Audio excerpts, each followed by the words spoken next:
Fala pessoal, aqui é o Diego. E seguinte, estamos começando mais um episódio do Bookcast, o seu podcast literário. Seja muito bem-vindo, muito bem-vinda. Hoje eu trago aqui um livro que é o meu terceiro livro dessa autora, então já vou avisando que eu não sou nenhum expert nessa autora. Eu sei que tem vários booktubers aí, uma galera aí que sabe muito dessa autora. Eu tô apenas começando a gostar dela. Eu já li 2 livros dela faz um tempo já, e eu fui meio que no hype da adaptação cinematográfica que tá sendo lançada agora, que na verdade já foi lançada na semana passada, desse livro e dessa história no caso, e eu fiquei muito interessado em ler ela porque eu já curti os outros livros que eu li dela. Na verdade eu li 3 livros, agora que eu lembrei.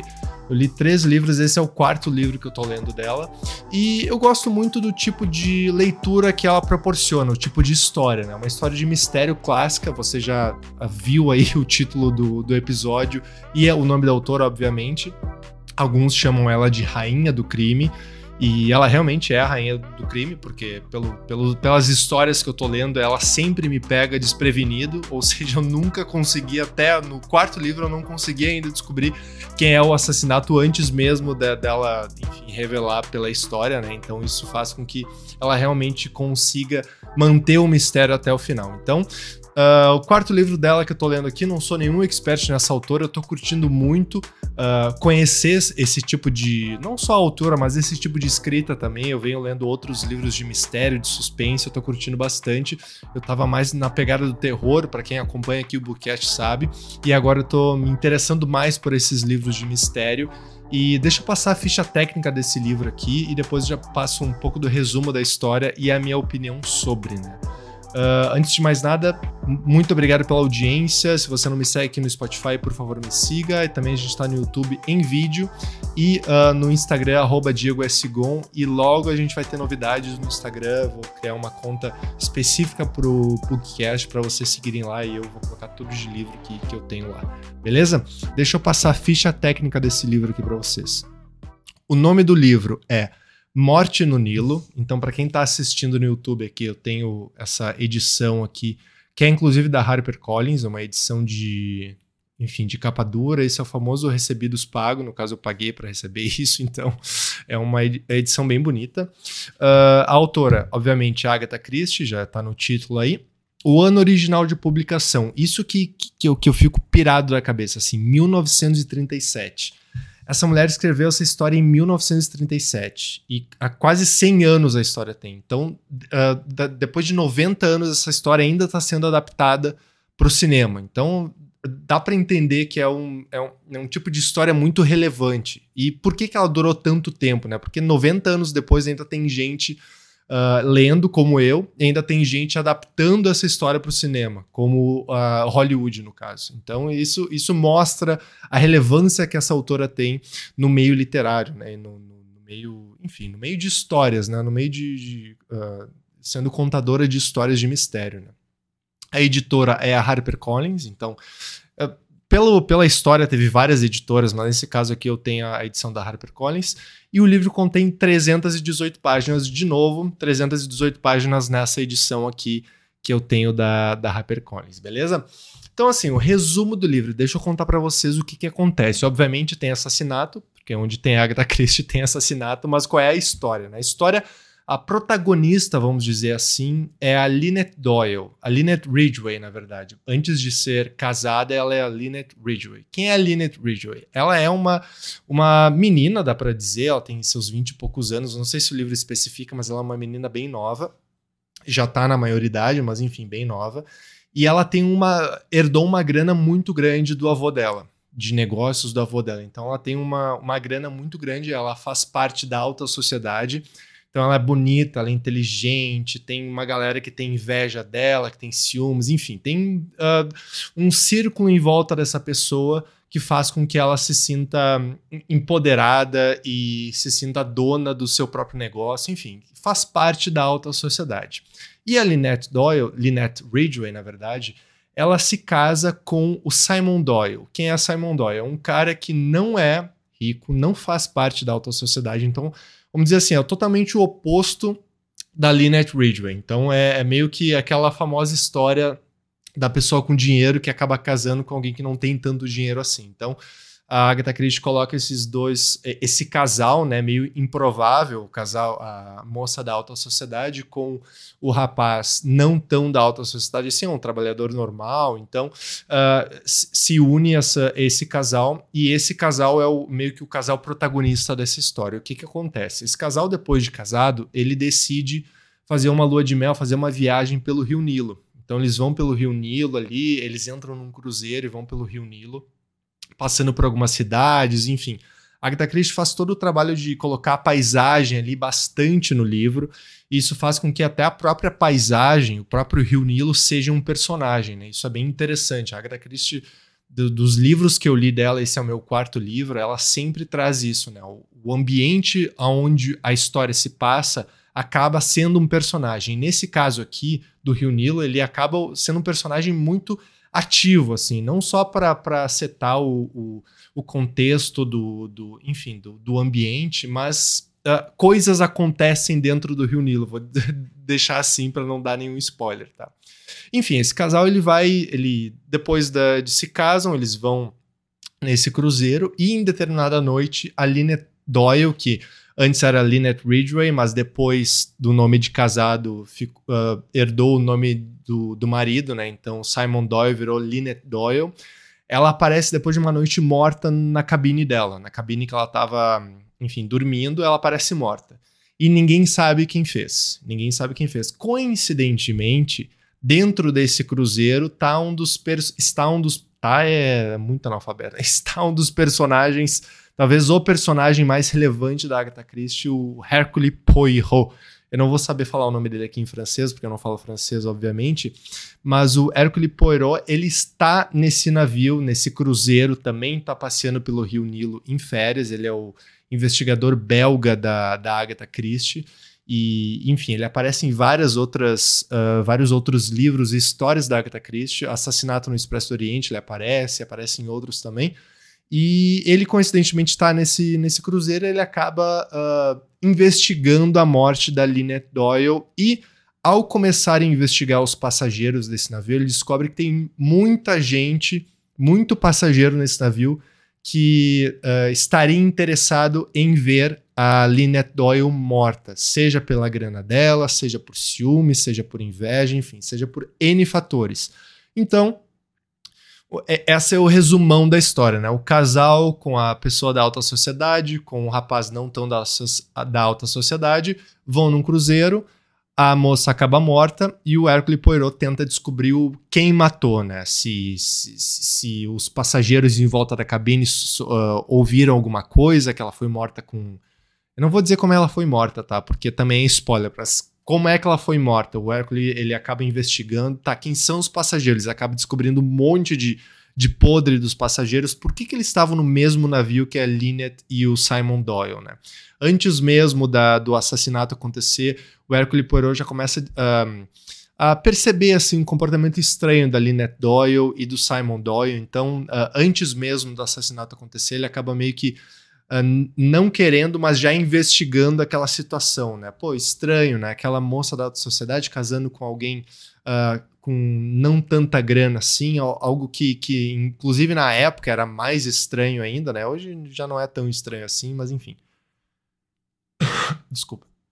Então, esse é o resumão da história. A Lynette Doyle aparece morta, vários personagens no barco são um suspeito, e a grande questão é quem matou Lynette Doyle. Esse é o 30º romance da Agatha Christie, ela já era renomada. Essa história ela foi escrita originalmente como sendo uma peça de teatro, depois virou uma história, virou um livro.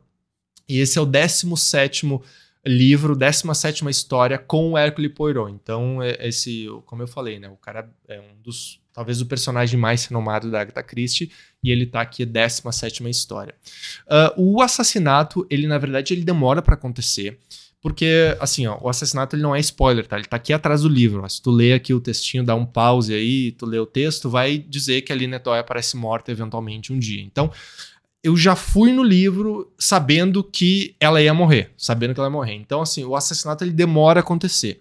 Eu até entendo o porquê da demora, porque a Agatha Christie ela decide falar dos vários personagens que estão dentro do navio e as possíveis motivações dele.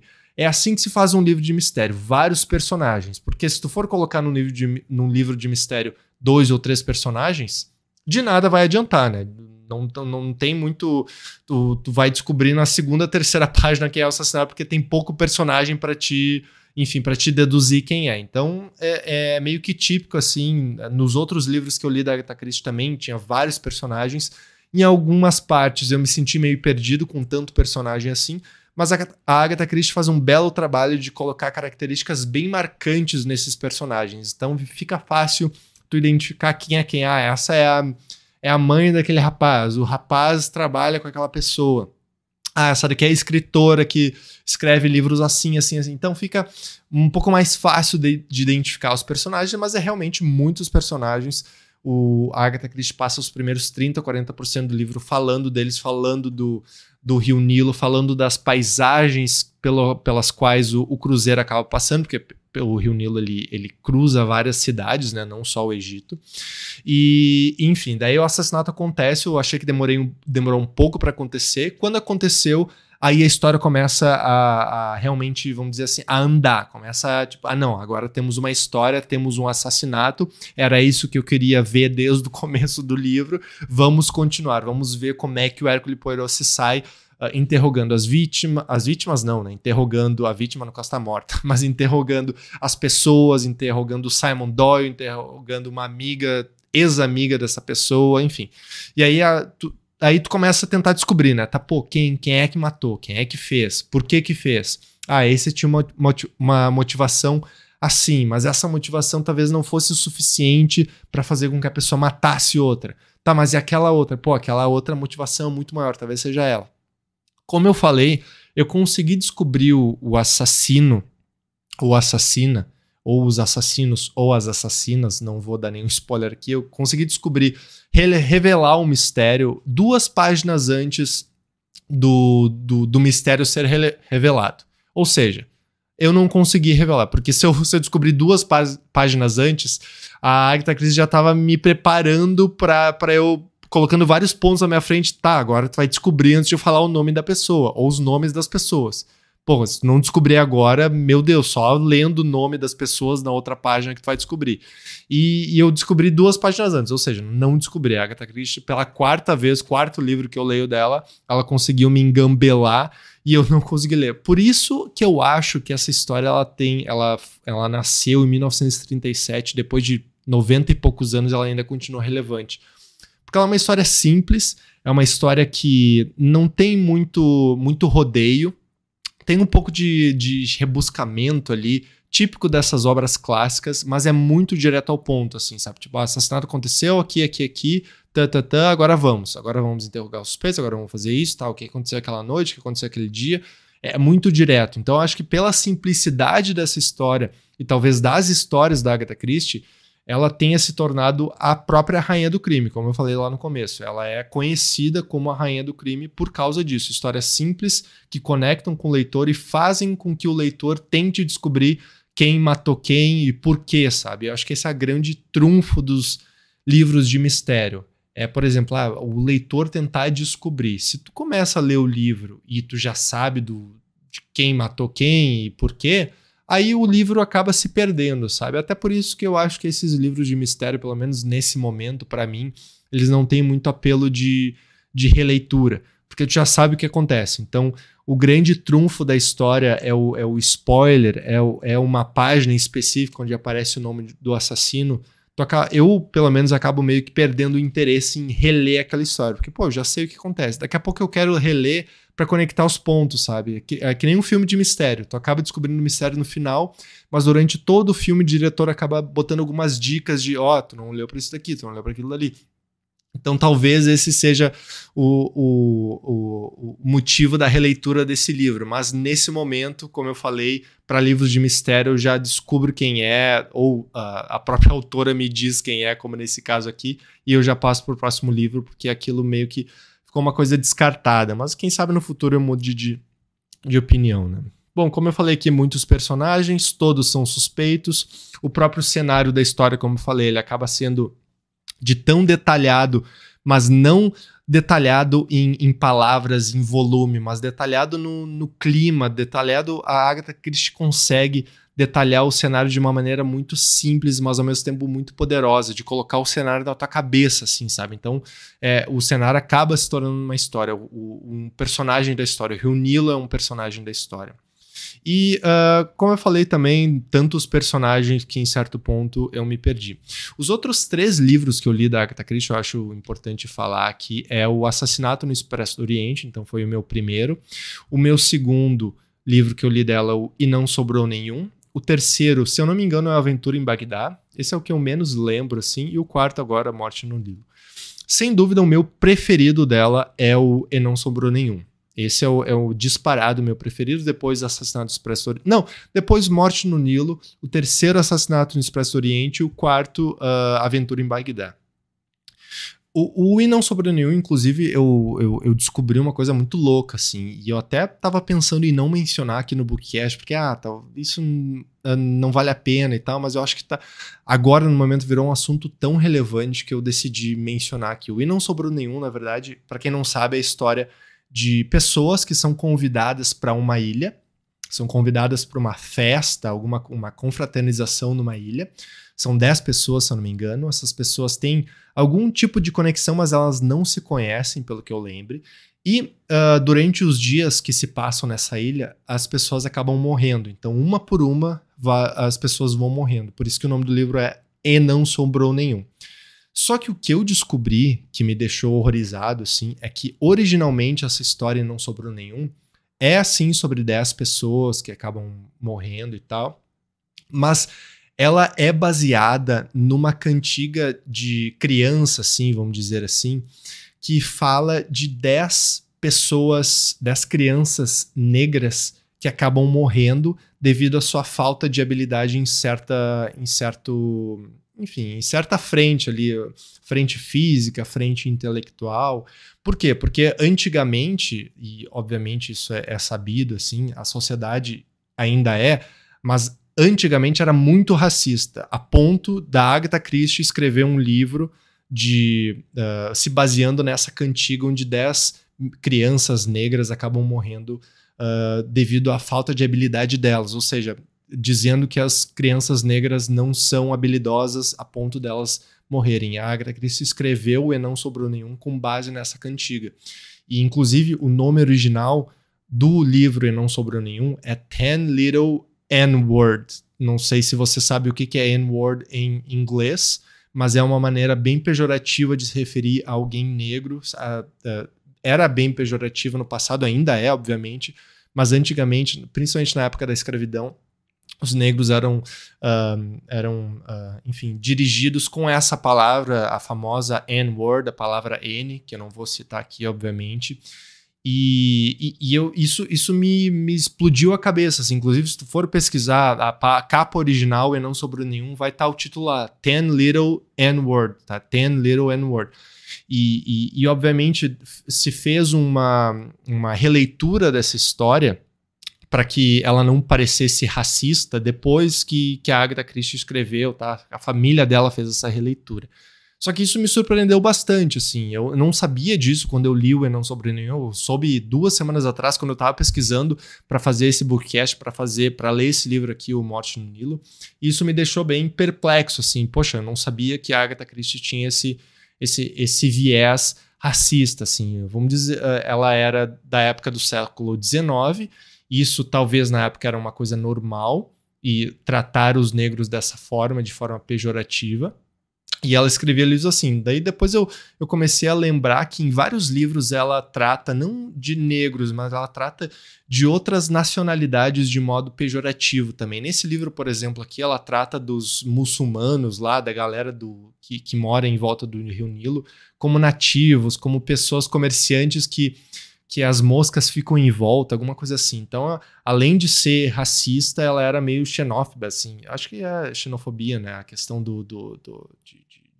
enfim, achar que tua nacionalidade é maior do que outra. Ela era a Agatha Christie era inglesa, então ela tem toda aquela questão da sociedade inglesa do século XIX, de se achar maior do que os outros, se achar que era dona do mundo. E eu descobri isso, sabe? Isso me deixou meio... me deixou perplexo, me deixou em choque. Eu falei, porra, como assim? Meu livro favorito dela era, na verdade, uma coisa para se referir a crianças negras de maneira pejorativa, sabe? Uma coisa muito doente, assim. Aí eu li vários artigos na internet que falavam assim, porque a Agatha Christie era um produto do seu tempo e não dá para julgar e tal. Tudo bem, mas se tu for pensar, analisar, um senhor de escravo que era dono de escravos também era produto do seu tempo, assim como outros. Mesmo assim, ele não deixa de ser um senhor de escravo, ele não deixa de ser uma pessoa racista a ponto de ter escravos, por mais que ele seja um produto do seu tempo, sabe? E aí tem toda a discussão do e será que se mantinha a obra dela original para realmente não acontecer isso de novo? Porque agora tá uma leva de produções antigas sendo modificadas, sendo adaptadas para justamente tirar essa relação antiga que é bem forte de racismo que aparecia até nas produções de arte, né, nos filmes e tal.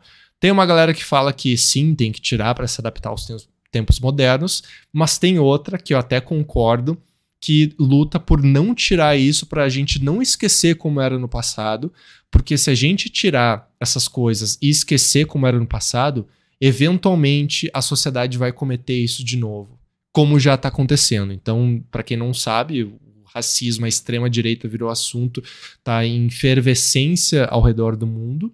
Por quê? Porque a gente acaba se distanciando da história e acaba cometendo os mesmos erros de novo. Então, se a gente apagar o passado, a gente está fadado a cometê-lo de novo. Povo que não conhece o seu passado está fadado a repeti-lo. Não sei de onde é que é isso, mas é uma frase que eu concordo assim. Povo que não conhece o seu passado está fadado a cometê-lo novamente. Então eu sou muito dessa leva de não vamos adaptar as obras antigas, porque daí a gente vai dizer, não, era tudo bem, era tudo bom, daqui a pouco a sociedade como um todo está repetindo isso de novo. E não precisa nem dizer que tá um dos podcasts mais famosos do Brasil, talvez quem começou a cena de podcast teve um dos apresentadores que estava defendendo a existência de um partido nazista no Brasil, que é uma coisa assim impensável, ridícula, idiota. Eu não acreditei quando eu ouvi isso, fiquei com muita raiva, tipo, cara, como um cara tão idiota assim existe primeiro, e como um cara tão idiota assim tem um microfone. Eu sei que eu sou idiota, eu tenho um microfone, mas eu não sou tão idiota a ponto de defender um partido nazista, sabe? Por que eu tô falando disso? Da Agatha Christie, ela era racista. Mas, galera, eu só trouxe esse assunto aqui porque realmente me deixou perplexo. Você faça a sua pesquisa aí, decida o que você quer decidir da Agatha Christie. Eu trouxe aqui porque o Bookcast é um reflexo da minha realidade enquanto eu estou lendo o livro. Então, eu soube disso e decidi trazer aqui para vocês. E se você gostou, se não gostou, não sei, paciência, você já ouviu, então, por favor, continue ouvindo, beleza? E, além disso, eu queria falar, eu falei do filme, né? Eu não assisti o filme ainda, e o filme tem a sua polêmica, o filme, né? Porque tem um ator lá, o Armie Hammer, que acho que fez rede social, Não Me Chame Pelo Seu Nome. O cara foi acusado de assédio e de possível apologia ao canibalismo por várias mulheres. Então, a produtora do filme, que agora não vou me lembrar se era Sony ou se era Universal, ela meio que segurou esse filme, justamente por essa polêmica, esse ator ser um delinquente mental. Só que aí eles lançaram, e eu tô bem ansioso para entender como é que eles vão colocar esse ator. Esse ator, pelo que eu entendi, é o Simon Doyle, que é um dos principais atores, principais personagens da história. Então, será que eles vão esconder esse ator na história? Será que vão usar outro ator? Será que, sabe, eu tô bem ansioso pra ler, mas eu vi algumas reviews do filme e parece que não é lá essas coisas, sabe? Infelizmente, sabe? Porque Agatha Christie, a gente espera uma produção muito grande e tal. Mas, enfim, queria trazer também essa questão da polêmica do Armie Hammer ser fazer apologia ao canibalismo e ao assédio a outras mulheres. Inclusive, nos pôsteres de divulgação do Morte no Nilo, do filme, ele não aparece, né? Talvez ele esteja fazendo outras coisas que ele não deveria Tô brincando, tá, pessoal? Mas enfim. Galera, muito obrigado por terem ouvido mais um episódio do Bookcast. Eu quero dizer 2 notícias aqui, tá? Pra quem chegou aqui até esse momento. A primeira delas, a parceria com a Intrínseca tá renovada esse ano, então 2022 o Bookcast continua parceiro da Intrínseca. E mais uma novidade é que o Bookcast virou parceiro da Companhia das Letras, que detém, entre vários selos, o selo Suma, que tem os livros do Stephen King. Então fiquei muito feliz com a renovação da Intrínseca e com a nova parceria do Bookcast com a Companhia das Letras. Então isso tudo é possível por causa de vocês, pela audiência de vocês, por vocês me seguirem aqui, me ouvirem os episódios aqui. Muito obrigado. E vamos que vamos para um 2022 muito abençoado, muito produtivo, e que vocês possam ter também um ano muito bom também. Por que eu tô falando isso? Já é fevereiro, estamos indo para março, eu tô desejando feliz ano novo, mas enfim. Galera, muito obrigado por ter ouvido mais um episódio e assistido também, se você está no YouTube, mais um episódio do Bookcast. Me siga aqui no Spotify, me siga no YouTube e também me siga lá no @DiegoSgon, que vai ter novidade lá no Instagram também. Muito obrigado pela sua audiência e até a próxima. Tchau, tchau.